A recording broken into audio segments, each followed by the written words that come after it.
Hello, so it's Wednesday. This is just after the leg day. Not just, I've been in the clinic, I've had an appointment in there, I've come for a haircut because this is getting a bit silly. Get my hair sorted, and then I'm back in the clinic again for another couple of appointments, and then I'm back at JD for, that's a grey hair in my beard. Oh shit. Then I'm back in JD for 2 more coaching clients as well. Chloe's my girlfriend, Chloe. Just in case you didn't know who she was. She asked me to try and do a transition where I do a before and after. Let's try it. Fuck knows if that worked. I bet I look a right twat. Rainbow's really pretty. There's a double rainbow. So there's a bit of a thing on social media, Instagram, just everything in general really, about the most optimal way to train. Doing things in as high optimality as possible to try and get the most results and stuff like that. That can be the optimal training split, the best training split, the only training split you need to build muscle. The truth is, it's all bollocks. It is all shite.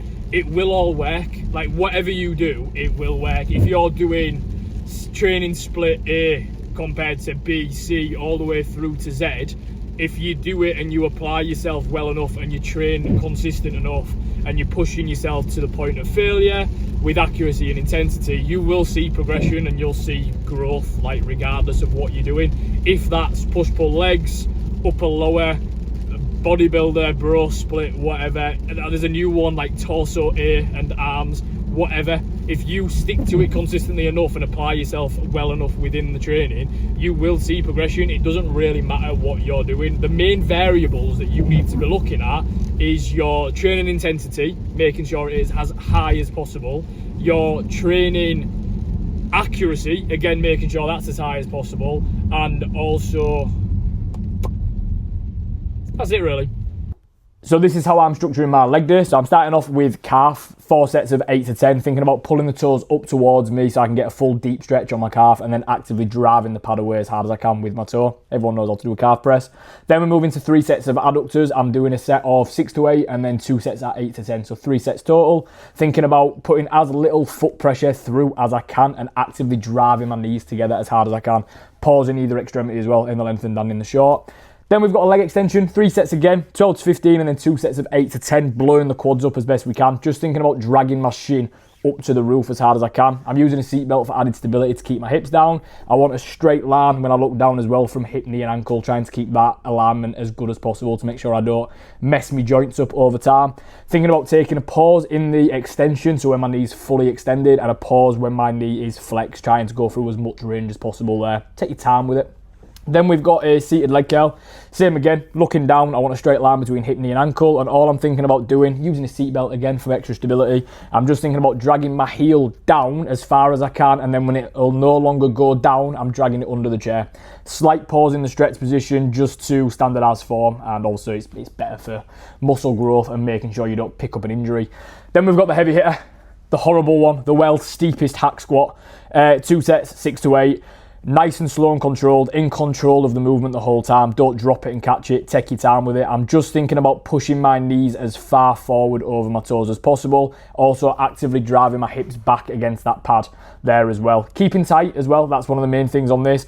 Really slow the movement down on the way down, take a really big deep breath. About halfway down, get your brace, and then hold that breath until you get back out at the top. Think about pushing the foot pad, this placement pad at the bottom here. Think about trying to snap that off. And then after this one, we finish off with 2 sets, 6 to 8 and 8 to 10 on a horizontal leg press. Similar cues to the leg press, thinking about driving my knee over my toe, nice and slow on the way down. Take a pause in the short where this machine's extremely heavy, and then it drops right off in the lengthened. And that is about it. Hello, it's the next day, so through the power of camera trickery, I'm trying to piece it all together because I realised that the initial video was nowhere near long enough. Not that I'm trying to hit a certain time, I'm not getting paid, but you know, I'd like to make it at least palatable, at least watchable. But hello, it's me again. I've just realised that there's stains all over my hoodie. I spilt Diet Coke on my shirt as I was driving. I promise I'm not a tramp. Someone commented, I actually had a comment, imagine that. Someone commented on the last YouTube video thing saying it'd be nice for you to introduce yourself a bit. I'll put the comment here somewhere so it doesn't look like I'm making it up. People are commenting I aren't schizophrenic, I promise. But So like about me, I suppose, a bit of an about me section. So I did originally do one. I did a YouTube video originally, but it was dire, like properly bad. My little brother is only 15, mate, told me to delete it immediately. It's not very nice, is it? It was true that it was a bad video, where I spoke about myself a little bit. I thought people won't be interested, but thank you for asking, mate. It shows concern, and I appreciate that. Thanks for asking about me. So yeah, I'm Kieran, obviously.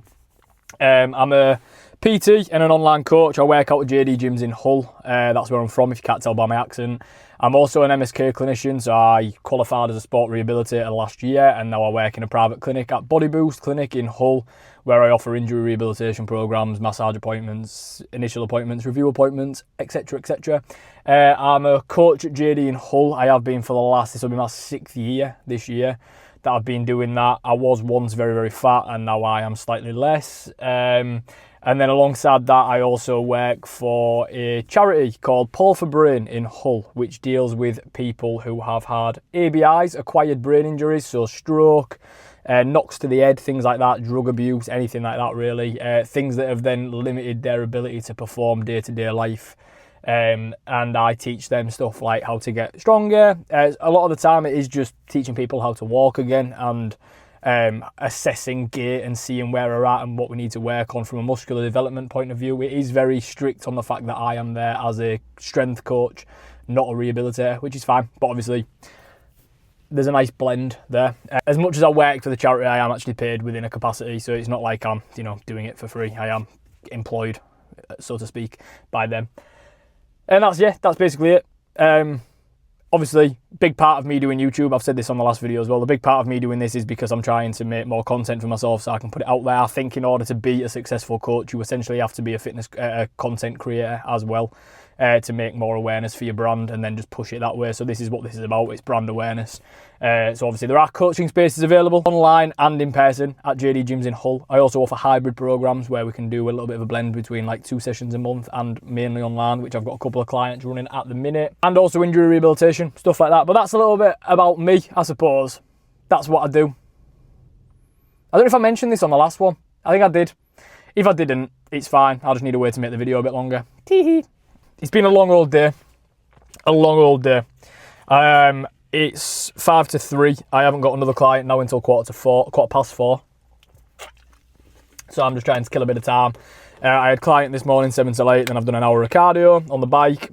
Then I have had clients from the charity, the service users of the charity, from 10 till 2.